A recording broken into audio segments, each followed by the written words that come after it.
Welcome back to our channel. So ಈ video ಒಳಗೆ ಬಯೋಡೈವರ್ಸಿಟಿಗೆ ಸಂಬಂಧಿಸಿದಂತೆ ಕೆಲವೊಂದಿಷ್ಟು ಪ್ರಶ್ನೆಗಳನ್ನು ನೋಡ್ತಾ ಹೋಗೋಣ. ಸೊ ಫಸ್ಟ್ ಕ್ವಶನ್ ಬಂದು,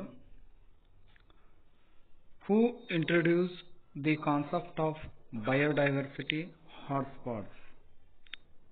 ಅಂದರೆ ಬಯೋಡೈವರ್ಸಿಟಿ ಹಾಟ್ಸ್ಪಾಟ್ಸ್ ಬಗ್ಗೆ ಈ ಕಾನ್ಸೆಪ್ಟ್ ಬಗ್ಗೆ ಯಾರು ಇಂಟ್ರೊಡ್ಯೂಸ್ ಮಾಡಿದ್ರು, ಪರಿಚಯ ತಂದರು ಅಂತ ಕೇಳಿದರೆ, so options Charles Darwin, Norman Meyer, Wilson and Carl Linnaeus ಅಂತಿದೆ. ಸೊ ಇಲ್ಲಿ ಸರಿಯಾದ ಉತ್ತರ ಬಂದು right answer option B, Norman Meyer is the first introduce the concept of biodiversity hotspots. So next question, how many biodiversity hotspots are currently recognized globally? ಅಂದರೆ globally ಎಷ್ಟು biodiversity hotspots ಇವೆ, ಪ್ರಸ್ತುತವಾಗಿ biodiversity hotspots ಎಷ್ಟಿದೆ ಅಂತ ಕೇಳಿದ್ದಾರೆ. So options 17, 25 and 34 and 36. So right answer option D 36 currently biodiversity global ಒಳಗೆ ಅದಾವು. And next question, which of the following is not a biodiversity hotspots in India?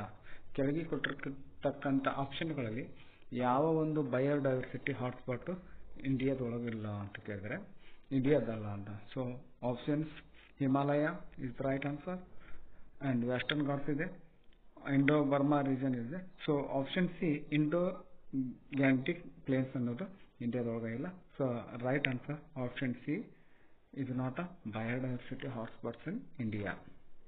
And move on next question, what is the minimum percentage of original habitat loss for a region to qualify as a biodiversity hotspot? ಎಷ್ಟು ಇರಬೇಕು minimum percentage biodiversity hotspot qualify ಆಗ್ಲಿಕ್ಕಂದ್ರೆ 30%, 50%, 70% and 90%. So right answer option C 70% is the right answer. And move on next question, which Indian biodiversity hotspot includes the Nicobar Islands? ಯಾವೊಂದು ಭಾರತದ biodiversity Nicobar island ಒಳಗೆ ಇದೆ ಅಂತ ಕೇಳಿದ್ರೆ, options Western Ghats, Himalayas, Indo Burma and Sundaland. So right answer ಬಂದು Sundaland Indo Burma Nicobar island ಒಳಗೆ ಇದೆ. Next question, endemic species are endemic species means what?